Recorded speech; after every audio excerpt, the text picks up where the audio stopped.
So I was going to say, so this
more of those efforts can make.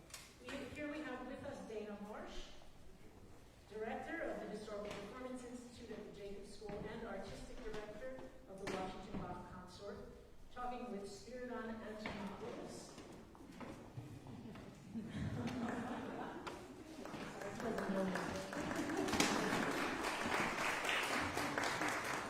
Member of Capella Romana and specialist in Byzantine chant.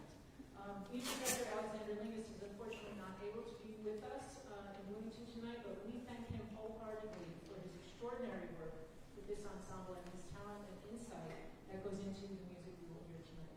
Thank you. Take it away. Thank you so much, Suzanne. It's a real pleasure to be here this evening. Spiro and the Capella Romana Ensemble. It's a group that I've been following for many years. Entirely unique, in my view, among historical performance ensembles. Not only is there a deep depth of knowledge in the Byzantine chant tradition and its liturgical setting, but also a keen interest in the performance practices involved, to the extent that not only in ecclesiastical settings where you find them, but also at early music festivals such as Utrecht and really the headlining circuit. So it's absolutely wonderful to have you with us. It's something we've been looking forward to for a long time. And welcome. Give them a big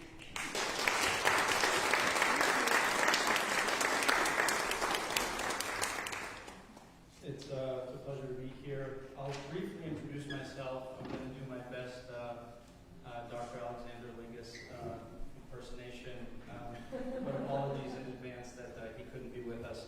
So my name is Spiro Antonopoulos, and I've been singing with Capella since 2009. Capella was founded in 1991, so there's a lot of history there. I did my PhD at City University London, focusing on late Byzantine chants, so 13th to 15th century.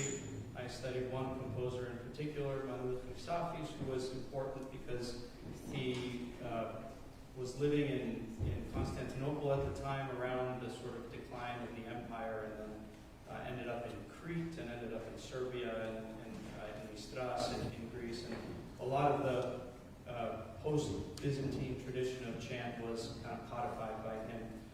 So I studied with Alex at City University London, and Capella Romana has been, for me personally, an amazing opportunity to extend my scholarship, because many of the hymns that we have performed and recorded have been hymns that either I've studied in manuscripts or some that I've been honored to transcribe for the group, and we've recorded some of those. And it's great to be here. So thanks for that. wonderful. How did you first encounter the group Capella Romana, and how did you find yourself involved in its performing life and work? As an undergraduate at Brown, I emailed Dr. Lingus out of the blue because it was during the days when very sort of few people were online. I won't tell you exactly how old I am. And he helped me at that time, and so we developed a kind of email relationship. And some years later, I saw him at a conference. He said, they're giving fellowships to study the things that you're interested in. And it didn't seem realistic at the time, but then a couple of years later, I found myself in London pursuing my PhD, and sure enough, he said, "Why don't you come sing with us?" I had done my master's training at New England Conservatory in the opera performance program, so I was a performing choral musician, and so it was kind of an inevitable next step to sync up with Capella and start performing. And so when you started out, presumably you were going on tours right away with the ensemble, and was that, making that transition, was that a pretty seamless one, given the work that you were already doing at the time and the interests that you had? Was it a pretty rigorous and demanding schedule, or was it something you were able to enter gradually? The first tour we did a tour on the Eastern Seaboard, so we performed at Princeton Chapel, we performed at Yale, we performed at Dumbarton Oaks, and the program was Greeks and Latins. And I don't remember all of the repertoire, but it was Renaissance polyphony, Italian-inspired Greek liturgical polyphony, and Greek chant.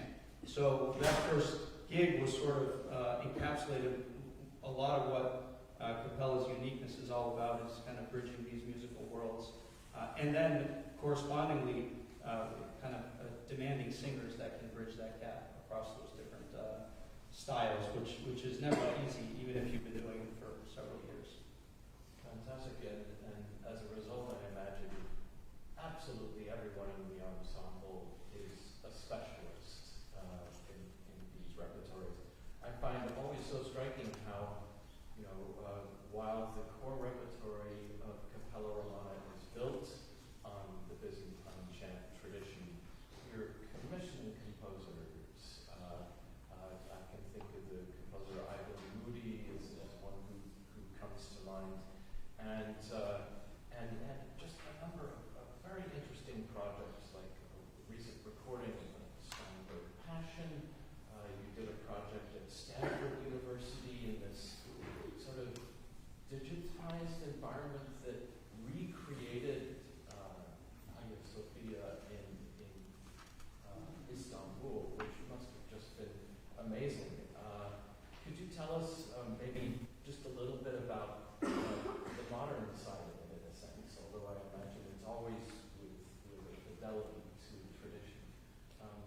Sure, and I won't be able to do justice to speaking about kind of the breadth of Capella's programming and output, and that's really kind of Dr. Lewis' specialty. But one of the unifying themes across the rep, I mean, it's no secret the sort of the affinity between performers of early music and modern music. This is something that's kind of beyond Capella, but the sort of expression of music in liturgical traditions and adjacent traditions that are kind of part of the Eastern Roman inheritance.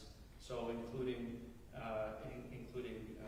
Slavic-speaking countries and including some Scandinavian countries, and of course some of the modern composers that Ivan Moody you mentioned.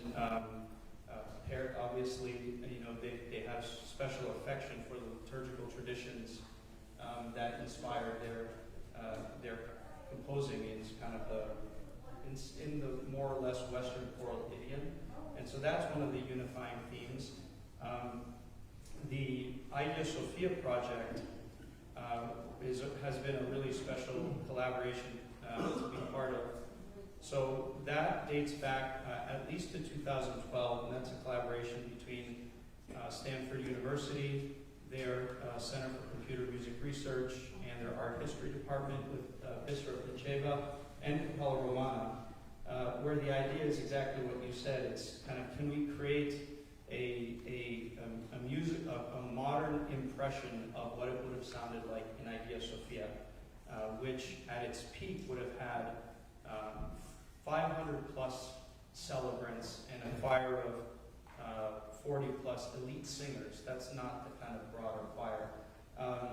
A volume that was not a sort of interior volume that was not surpassed until the 17th century, and the science behind it is very interesting, and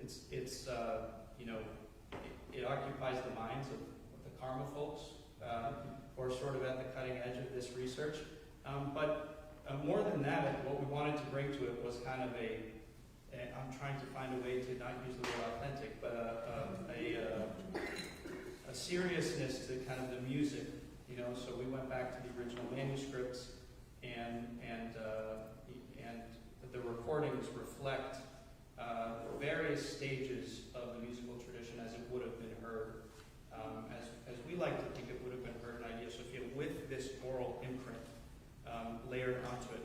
And we performed both in the studio with the oral imprint, like being sort of channeled into our ears, and also in big concert hall And most recently, we were at Carleton College in Minnesota, where they transformed their performance hall into a little Hagia Sophia by, setting up speakers and what we say, putting the acoustical sauce on our voices. So, and that's just an ongoing collaboration that there's no shortage of music to kind of, or buildings, frankly, to continue to test and record.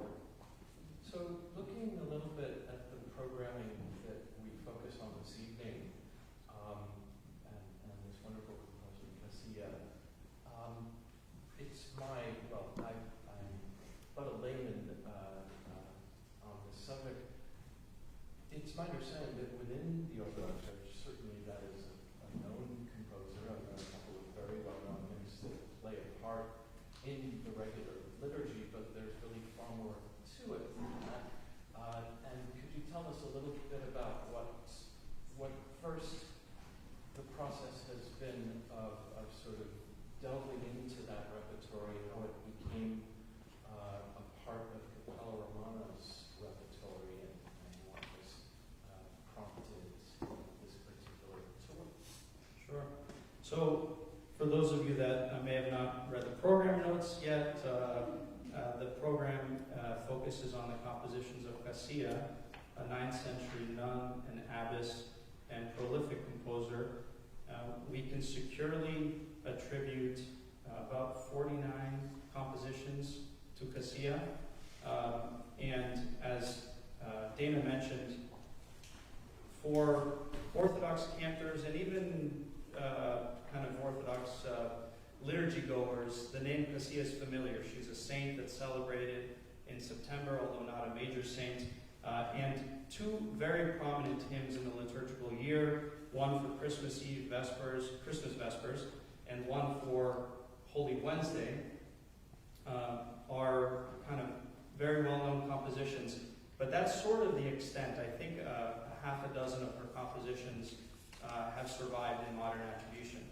And so one of the areas of my research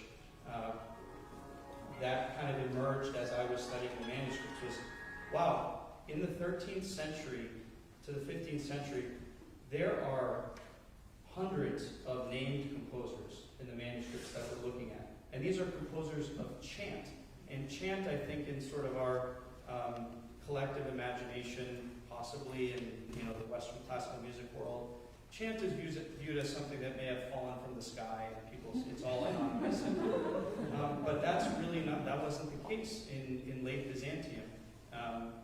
So the composer that I studied he wrote a whole treatise on good compositional practice and cited specific composers who were doing this well, according to his view. But you can actually go back a few centuries, especially from the liturgical tradition that was around Jerusalem, where this idea of having named attributions in the manuscripts was much more common, even dating back to the 8th or the 9th century. And so Casilla, composing in the 9th century, is one of the names that crops up frequently, obviously notably because she's a woman. And because the fact that two of her compositions are two of the most famous texts that are still performed today, although they've been kind of rearranged by many cantors and composers over the centuries, I think was the initial inspiration. And then as we started looking at the hymns more closely, it became obvious that this was just a wealth of not, sort of these had a personal stamp, many of these compositions. And so that sort of, it was the beginning, and I would say that we're just still at the beginning, because even the recording, which you'll have available to you afterwards, I don't think touches half of the rep that's out there. That's absolutely amazing. Just out of curiosity, you were mentioning how a lot of our impressions are that Western chant sort of went from the Holy Spirit to Bridgeways here. And so my question would be, given how prolific Casilla was, how did the survival of her repertory work? Was it pretty well preserved and intact from sort of one century to the next. How much sort of reconstruction was involved, so to speak? Because of course there's changes over time. Yes, that's one of the most interesting questions. And so in the kind of Byzantine ecclesiastical tradition, we have notated manuscripts, as early as the 9th or 10th century. These notated manuscripts are in these Paleo-Byzantine notations, which were really functioned as an aid to memory, as an aid to the oral tradition for more special hymns. By around the third quarter of the 12th century, we get the so-called diastematic notation, which we can securely transcribe. We know that certain neumes correspond to certain intervals. Obviously, there's a lot that's missing on the page to do with rhythmic subdivision and specific ornamentation. But we can sort of securely transcribe the melodies by then. And so you can, if you want to say, you can say, well, 12th century manuscripts, Cassia's writing in the 9th century. How do you know there's a gap of 300 years? One way we know is that many of her compositions survive in what musicologists call the standard abridged version of the Stichirarion. The Stichirarion was a collection of stichira, which were the non-scriptural hymns that filled in the Byzantine liturgy. Her melodies are very consistent across different standard abridged sources. And her melodies can also be backwardsly transcribed from the Paleo-Byzantine sources, which may not have her attribution, but if we believe the attribution in the later sources, that's kind of how we bridge the gap. And also that she is not absent from non-musical sources. I mean, she's seen in correspondences from prominent Byzantine kind of theologians of the time, and she's found in actually one really important manuscript that's from the so-called Sinai New Finds, which was a heap of manuscripts that were discovered in the late 70s on Mount Sinai. One of the most important manuscripts of Byzantine hymnography from that time has attributions of these same hymns without notation to Cassia. So we take this leap of faith, and we believe that the 12th and 13th century Stichiraria preserve her compositions very closely. Of course, we can't be sure. That's fantastic. So even in cases where the manuscript is lacking in attribution, does she have a particular stylistic signature, if you will, and are there other composers of whom that can be said, or is there more sort of a general kind of style that's kind of intrinsic to a number of something? It's more of the latter, and I think we may be biased by saying, well, we just recorded a record of Cassia, and she does all these very cool things in this mode when there's a particular transition of phrase, or she pairs textually linked phrases musically. And so we may sort of attribute these to Cassia, but as you rightly pointed out, I think deeper research needs to be done to say, was this sort of a phenomenon of this type of stichiron of the 12th century, or is it something really that was?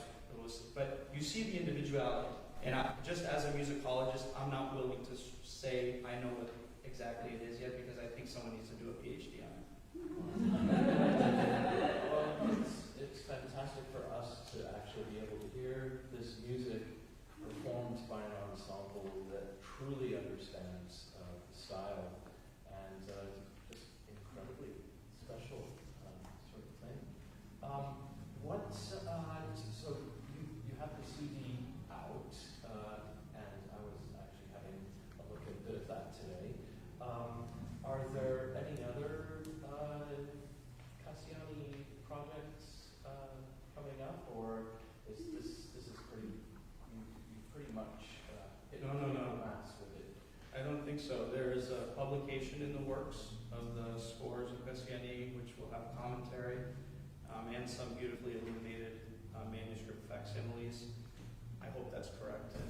Yep.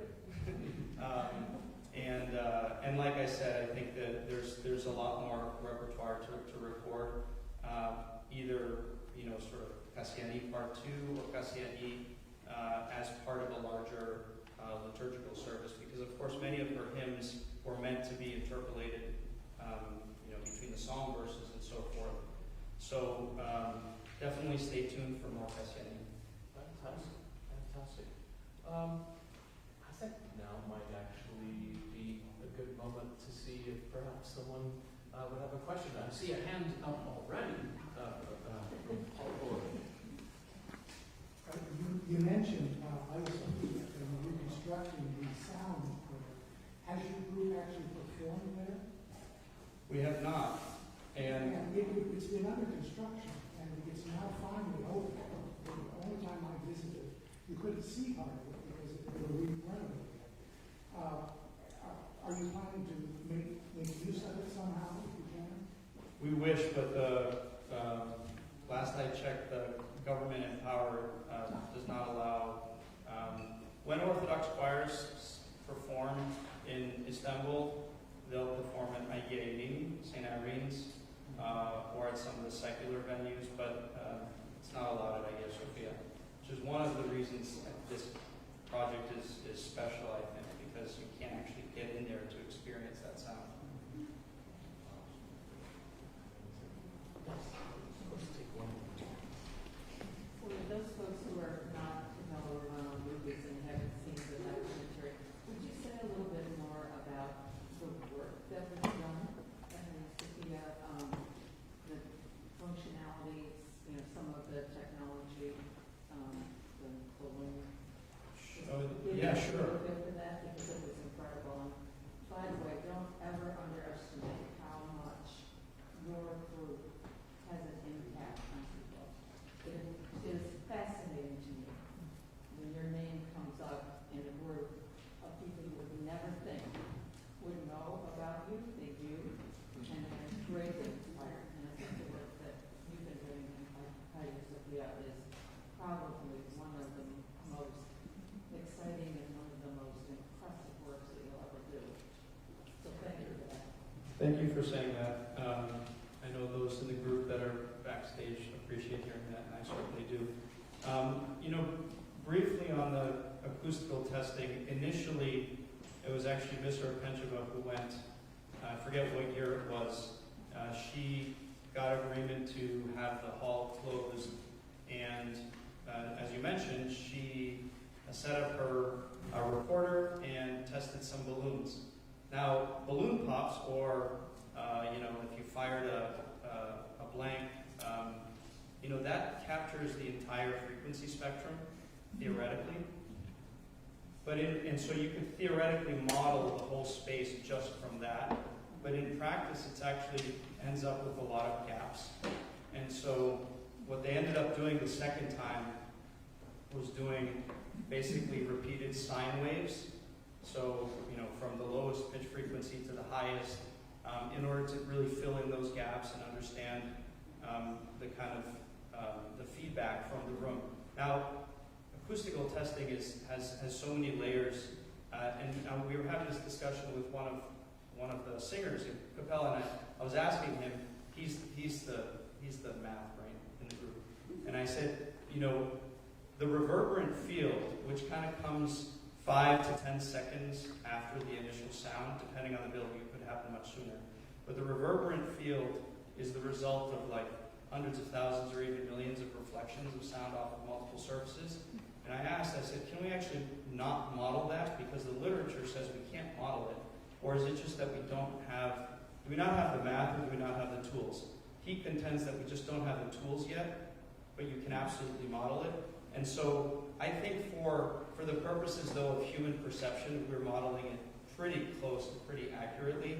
And it's just interesting that, we weren't actually able to get in there for them to record a live choir. And there have been many acoustical projects over the years, especially over the last 15 years, both in churches in Western Europe and in Greek-speaking churches and non-Christian traditions.